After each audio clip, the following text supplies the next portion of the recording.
Salut à tous, ravi de vous retrouver pour cette vidéo qui va être un petit peu spéciale car on va parler d'un sujet qui vous intéresse beaucoup et pour lequel vous me posez beaucoup de questions, à savoir la nourriture déshydratée.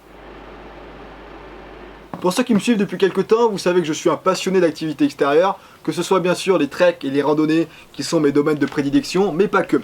Et à chaque fois que je voulais partir en trek ou en randonnée pendant plusieurs jours en autonomie, j'avais toujours un grand dilemme. D'ailleurs aujourd'hui je me rends compte que vous êtes beaucoup à avoir le même dilemme que j'avais auparavant. C'est concernant la nourriture que j'amène avec moi. À chaque fois que je voulais partir pour une aventure, je savais rarement quoi prendre. Il me fallait d'un côté prendre de la nourriture qui soit la plus légère possible, mais d'un autre côté de la nourriture qui soit suffisamment riche en énergie pour couvrir toutes mes dépenses sur le terrain. Au début j'ai donc expérimenté avec différentes choses. J'ai testé, comme j'imagine la plupart d'entre vous, les fameuses nouilles chinoises. Et laissez-moi vous dire que même si c'est un repas qui n'est pas forcément mauvais et désagréable à manger, ça n'a aucune valeur énergétique par rapport au volume que ça prend dans votre sac à dos.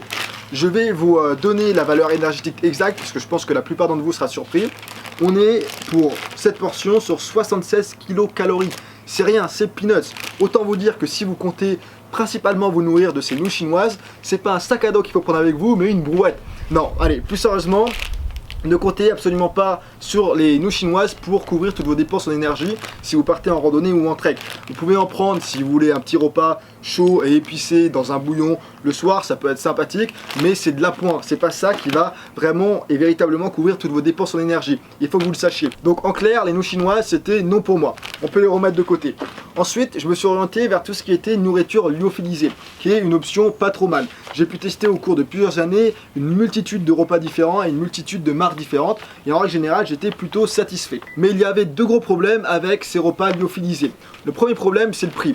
Un repas lyophilisé, ça coûte en moyenne entre 8 et 10 euros sur le marché, ce qui représente un budget très conséquent si vous souhaitez en acheter en quantité.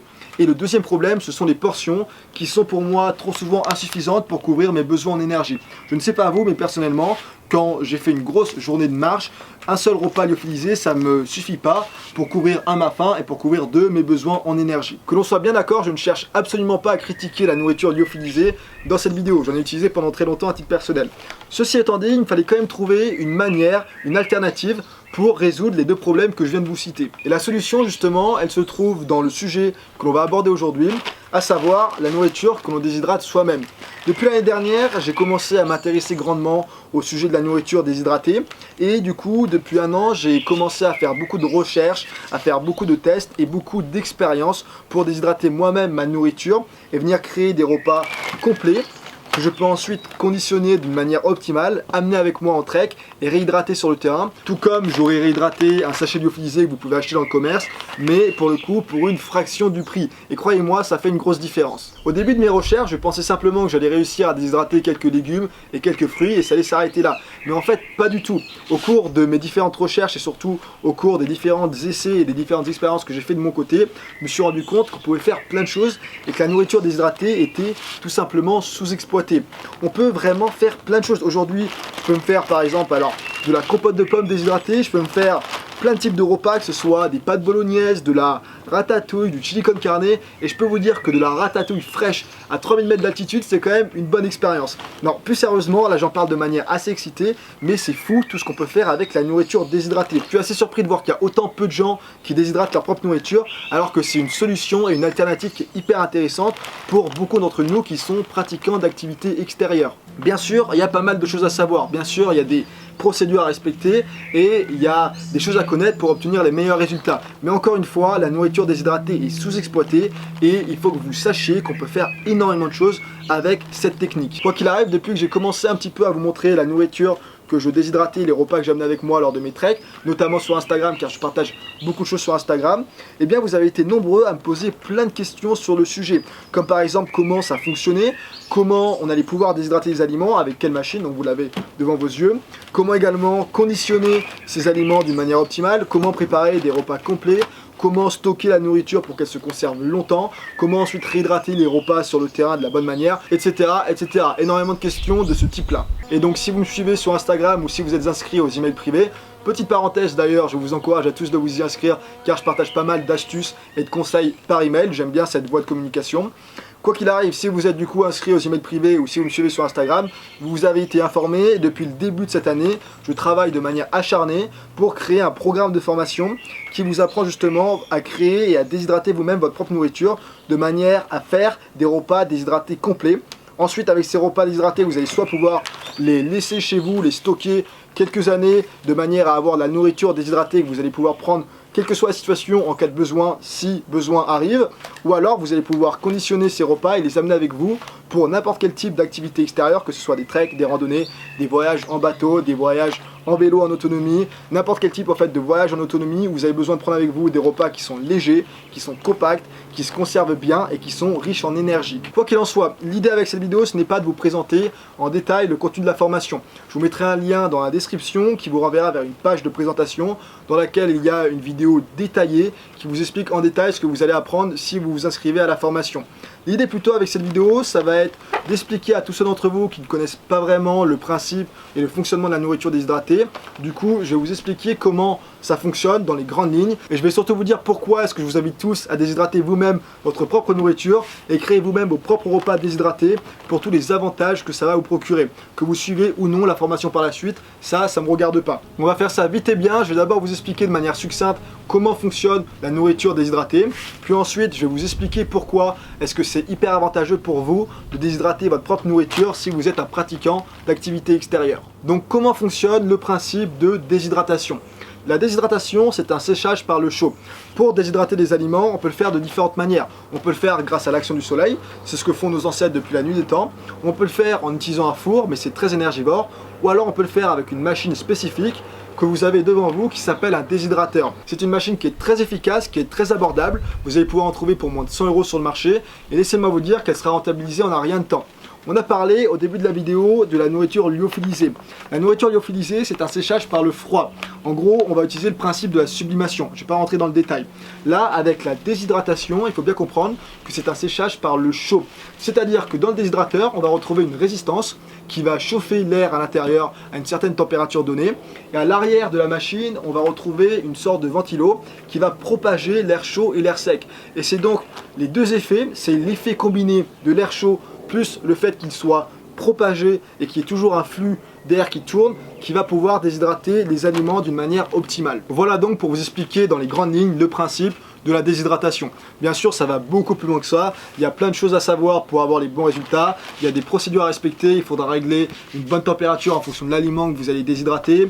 Il faudra suivre des procédures spécifiques. Parfois, il faudra blanchir des légumes. Parfois, il faudra préparer des aliments dans une procédure spécifique en fonction de l'aliment. Bref, tout ça, c'est l'objet de la formation en ligne qui est complète. Je n'en parle pas. Vous irez voir la vidéo si ça vous intéresse. Maintenant que vous savez dans les grandes lignes comment fonctionne le principe de la déshydratation, on va pouvoir aborder le plus important, c'est-à-dire les avantages, pourquoi est-ce que vous avez intérêt à déshydrater votre propre nourriture.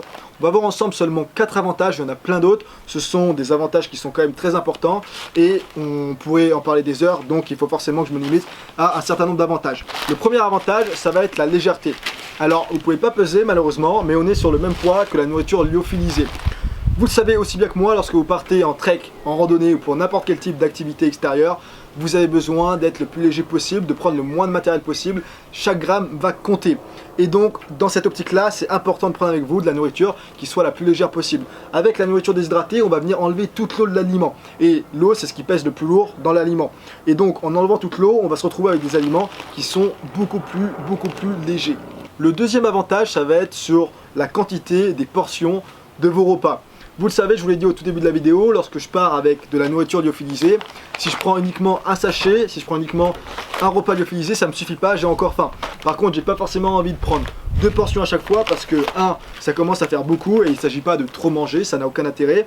Et surtout, numéro 2, ça va coûter 2 fois plus cher. Déjà qu'un repas ça coûte cher, si en plus j'en prends 2, là ça représente vraiment un très gros budget.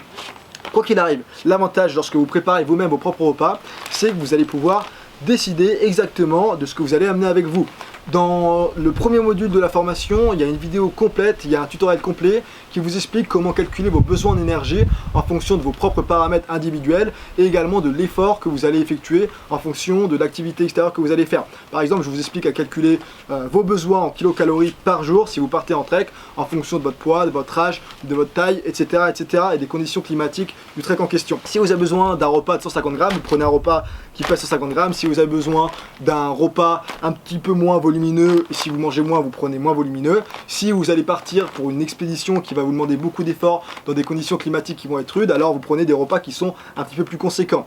Vous allez décider ce que vous voulez. Et également, un autre avantage, c'est que ça vous permet aussi de décider les portions de chaque ingrédient à l'intérieur de chaque recette. Si par exemple vous voulez plus de protéines, vous rajoutez plus de protéines. Si vous souhaitez plus de légumes, vous mettez plus de légumes, etc. etc. En gros, vous êtes complètement maître de vos repas. Troisième gros avantage qui est également très important pour moi, c'est qu'en déshydratant notre propre nourriture, on sait exactement ce qu'on va manger et la qualité des ingrédients que l'on mange.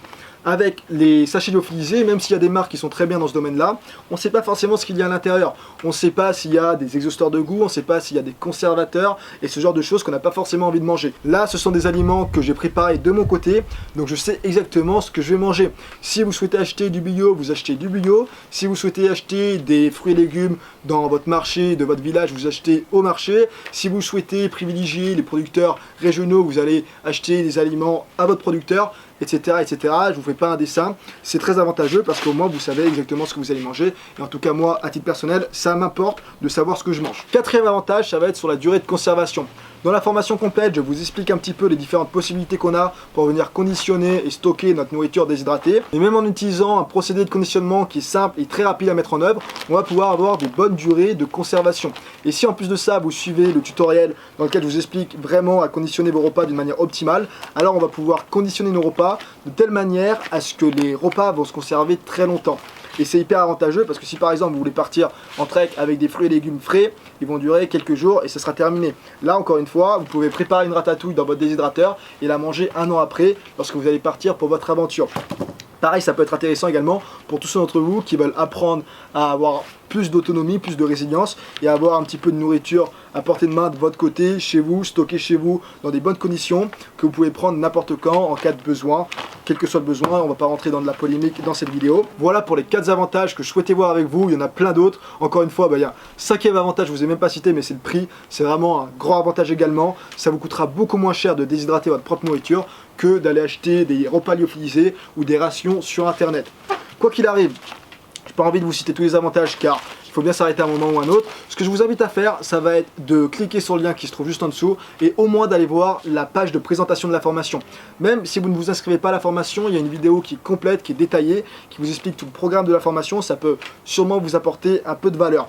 Dans la formation, pour vous expliquer en 30 secondes ce que vous allez apprendre, c'est une formation qui est divisée et structurée en 5 modules différents. Il y aura plus de 3 heures de contenu vidéo qui va droit à l'essentiel. Il y aura plein de documents PDF qui vont servir à complémenter le contenu des vidéos. Par exemple, dans les documents PDF, je vous donne plein de recettes de repas différents. Si vous n'avez pas envie de vous prendre la tête, vous prenez les documents PDF, vous suivez les recettes que je vous conseille de faire. Pas besoin d'être un bon cuisinier, je ne suis pas un très bon cuisinier à titre personnel, mais vous avez juste à rajouter les ingrédients que je vous donne sur les listes de recettes et vous avez ensuite vos repas complets. À titre personnel, le dernier trek que j'ai fait un trek de 3 jours dans le massif des Bauges, très sympathique. Je suis parti uniquement avec de la nourriture que j'avais déshydratée de mon côté. Et honnêtement, j'ai jamais aussi bien mangé de ma vie pour aussi peu d'argent. Et quoi qu'il arrive, si vous preniez la formation ou non, il n'y a pas de problème. Alors bien sûr, soyons très honnêtes, moi j'aimerais bien que vous preniez la formation parce que j'ai mis énormément de travail et énormément de passion. Je me suis régalé par contre en faisant cette formation, même si c'était beaucoup de boulot. J'ai appris énormément de choses et je suis persuadé que ça va changer la pratique de beaucoup d'entre vous. Donc j'en suis très content.